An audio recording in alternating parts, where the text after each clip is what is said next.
महाकाल क्या बात है।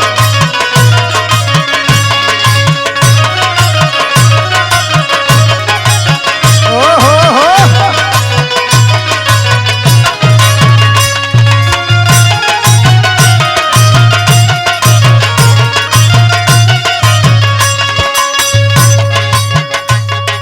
का हो बोला। कैसन देखत बानी इतना उदास होके बैठल बाड़ा। अब का करी, एकदम जान लग एकदम दिमाग ठीक ना बहो। हमार बात सुना। सुनावा। काहे धूमिल बा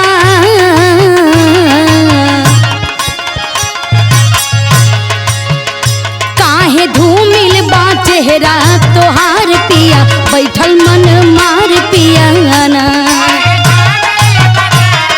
का बात बा बतावत है बतावत है।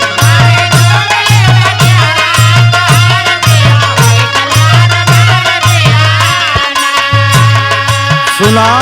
बतावा। इस समय हमारे कपार पे बहुत बड़ी विपद आ गई बा। कौन विपद बा हो? सुना। बतावा। सारी मेहनत में फिर गईल पानी गोरी नाश भई किसानी गोरी ना। उदास मत हो खा।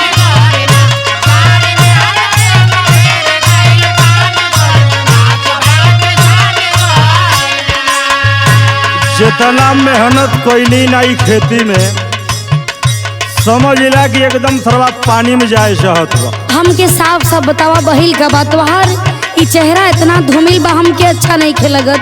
हमार बात सुना। सुनावा।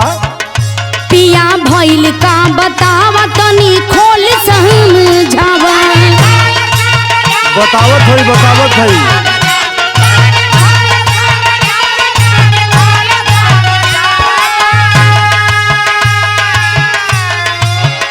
पिया भइल का बतावा तनी खोल समझावा। धड़ के छाती सुन के हो धड़ के छाती सुन के बतिया तोहार पिया बैठल मन मार पिया ना।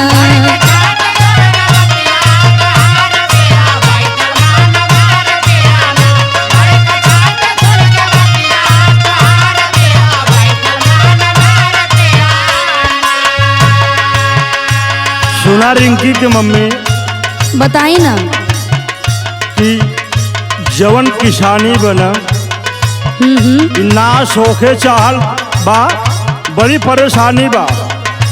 अभी पूछत हूँ तो बतावत है। सुना। दिक्कत काहे बदे हमका भइल बा। बताई बताई। बेहन चारी गईल सारे अब घोटाई केवल मारी। बुझलो। बुझा तारी लेकिन चिंता मत करी।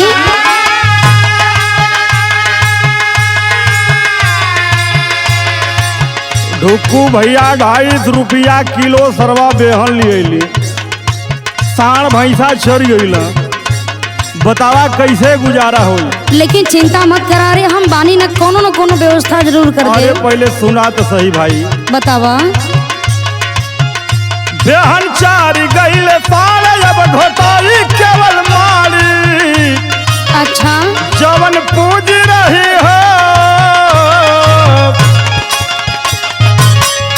जवन पूज रही लगे प्रधान गोरी नाश भई किसानी गोरी नाम।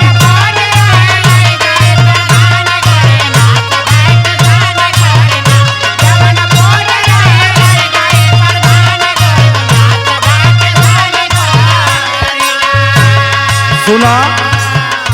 250 रुपया किलो के सरवा धान तो साढ़ चढ़ गई चला अलग बा।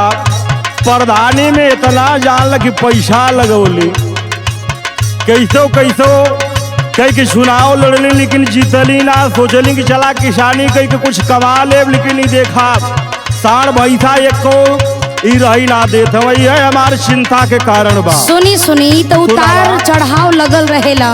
बिल्कुल। तो ऐसे घबराइला का बात ना हो। अच्छा। हमार बात सुनी। सुनावा।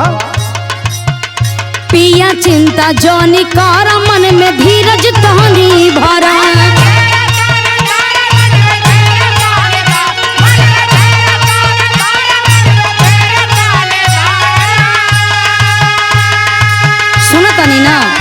सुनत है? पिया चिंता जौनी कारा मन में धीरज तानी धारा आई है नई हर से हो आई है नई हर से बेहन यही बार पिया बैठल मन मार पिया ना। अच्छा ये बात बा। हाँ हो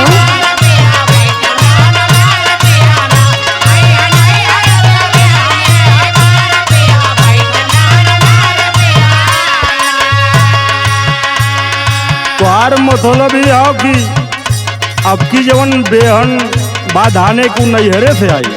हाँ हो चिंता काहे करत बड़ा? काहे तोरे नैहरवा वाले ज्यादा डलल रहन का हो?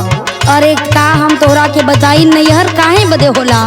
जब लोग दुख सुख में हमने के काम में लाई हन तो का मतलब बा? बिल्कुल बिल्कुल सही कहा था वो, लेकिन एक ठे बात सुना कि तोहार बात सुन के ना हमरे दिल में एगो भाव जगत हो बतावत है।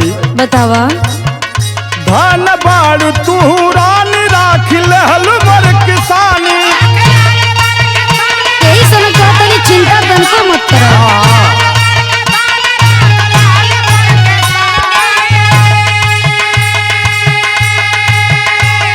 देखा तोहरा रहले पे हमके रच्छव चिंता ना बा। हमके पता भी बा कि अगर तू हमारे साथे हो तो कुल काम पूर्ण हो जाए। बिल्कुल बिल्कुल। ये बदे कहना बा। बताई। धन बाड़ू तू रानी राखी लहल मर किसानी। कमल सरल अब की हो कमल सरल अब की दई है निशानी गोरी नाश भई किसानी गोरी ना।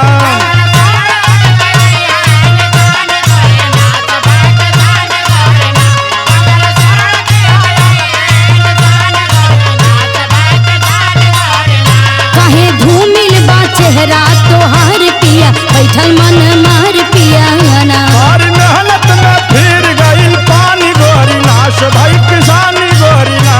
कहे धूमिल बा चेहरा तोहार पिया बैठल मन मार पिया ना। और मेहनत में फिर गई पानी गोरी नाश भाई